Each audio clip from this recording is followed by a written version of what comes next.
देशगौरव नेताजी सुभाषचंद्र बोस, मी advocate Santosh Lanjewar. मी साधारणतः 20 वर्षापासून या ऑल इंडिया फॉरवर्ड ब्लॉक पक्षाशी जोडलेलो आहे. ऑल इंडिया फॉरवर्ड ब्लॉक पक्षाची स्थापना 1939 साली नेताजी सुभाषचंद्र बोस यांनी नागपूर येथे केली. तदनंतर 1972 ते 73 या काळामध्ये या शहरातील महानगरपालिकेमध्ये या पक्षाची सत्ता होती. त्याच काळामध्ये या पक्षाचे या नागपूरमध्ये 2 खासदार होते. तर त्याच काळात या विदर्भात 12 ते 14 आमदार सुद्धा 16 आमदार सुद्धा या विदर्भातील या पक्षाचे होते. सांगायचं असं आहे की हा जो नेताजी सुभाषचंद्र बोस यांनी स्थापन केलेला पक्ष आहे, हा नेताजींच्या त्यांची एक विचारधारा होती की सारी सत्ता जनता के हात हो. केवळ या विचारावर आधारित या पक्षाची विचारधारा असलेले एके काळामध्ये या पक्षाचा या ठिकाणी बोलबाला होता. इतर पक्षांप्रमाणे हा पक्ष कुठल्याही प्रकारच्या चुकीच्या कामांमध्ये कधीच तो पाहून गेला नाही. आणि आताच्या काळामध्ये जो राष्ट्रीय पक्षांना सत्तेचा जो माज आल्यासारखे ते वागतात आहे, अशा प्रकारची या पक्षाची भूमिका कधी राहिलेली नाही. आज आपण या निवडणुकीच्या माध्यमातून बघत असाल की सत्ता पक्षांच्या विरोधात कुठलेही इतर छोटे व मोठे पक्षाचे नेते सुद्धा निवडणूक लढविण्यासाठी घाबरत आहेत. तुम्ही सांगा, आता जी निवडणूक चालू आहे यामध्ये कोणते पक्ष असे हिरिरीने भाग घेत आहेत? कोणता या निवडणुकीमध्ये प्रचार दिसतो? एकंदरीत परिस्थिती अशी आहे की सगळं ऑलवेल आहे, सगळं सेट आहे. कोण किती मताने जिंकून येणार, कोण किती मताने हारणार, कोणाला किती प्रचार करायचा आहे, या प्रकारे हे सगळं सेट आहे. आणि हे सगळं आपण जाणतात आहे, आपण जाणतात आहे.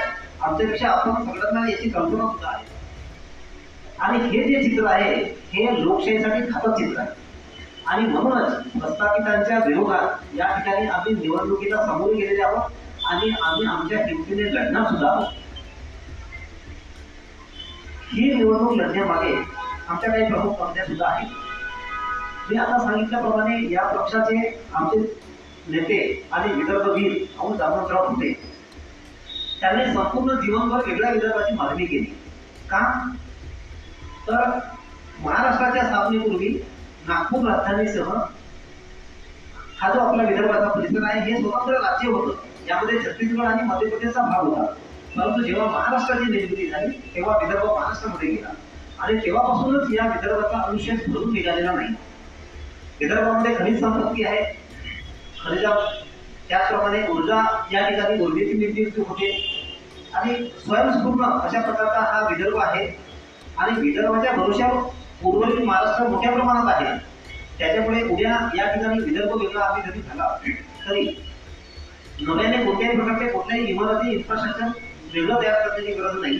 तर नागपूर इथे सगळ्या सोयी आहेत. इथून आज विदर्भाच्या कानाकोपऱ्यातून लोकांना मुंबई आणि पुणेच्या वाऱ्या कराव्या लागतात, हेल्मेटे घालावे लागतात. हा त्यामध्ये एक महत्त्वाचा भाग आहे.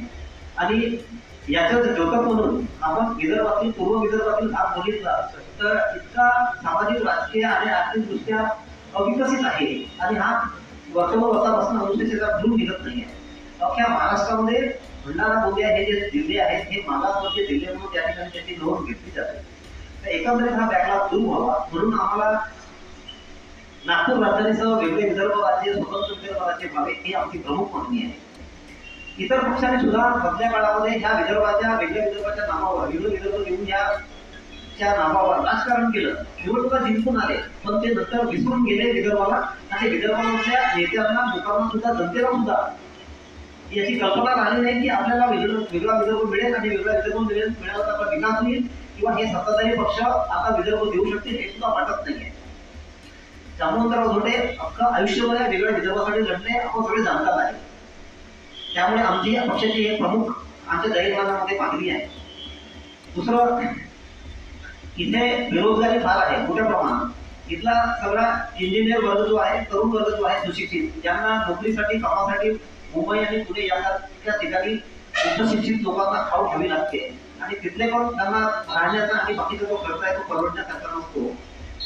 तुलनात्मक दृष्ट्या या क्षेत्रामध्ये परप्रांतीयांना रोजगाराच्या संधी मोठ्या प्रमाणात आहे. त्यांच्या हिताचा या ठिकाणी त्यांना सोयी उपलब्ध करून दिल्या जातात पण स्थानिकांना या ठिकाणी त्याप्रमाणे प्रोत्साहन मिळत नाही, त्यामुळे स्थानिक लोकांना बेरोजगार लोकांना या ठिकाणी रोजगार मिळावा ही पण आमचे प्रमुख या ठिकाणी पक्षाच्या वतीने आमच्या जाहीरनाम्यामध्ये आमच्या त्याचा उल्लेख केलेला आहे.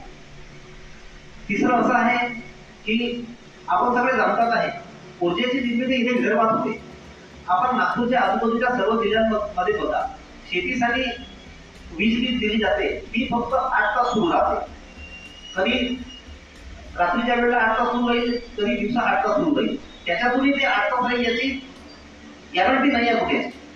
म्हणण्याचं तात्पर्य असं आहे की एवढा इथे विजेचं उत्पादन होताना सुद्धा तिथल्याच शेतकरी वर्गाला इतकी विजेची कमतरता का, हा आमच्या आणि सगळ्यासमोर एक प्रश्न आहे.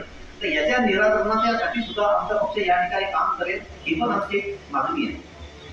आपण बघतात आहे की शेतमालाचा जो भाव आहे 10 वर्षाच्या पूर्वी, 20 वर्षाच्या पूर्वी आणि 5 वर्षाच्या पूर्वी शेतमालाचा भाव होता आणि आताचा भाव होता.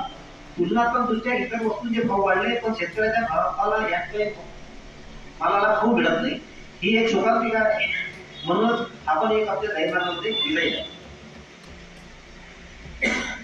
त्याचप्रमाणे शिक्षण आणि स्वास्थ्य विषयक योजना सुद्धा आहेत का उपलब्ध नाहीये, त्याच्यामध्ये पण सुधारणांची आवश्यकता आहे. त्याच्यामुळे तो पण आपल्या एक जाहीरनाम्याचा भाग आहे. आणि ह्या सगळ्यांची पूर्तता होण्यासाठी आणि एक वैदर्भीय म्हणून एक खारीचा वाटा उचलण्याचं काम आम्ही या निवडणुकीच्या माध्यमातून करणार आहोत आणि आपल्या सर्वांचे या ठिकाणी आम्हाला सहकार्य लावले अशी अपेक्षा आहे.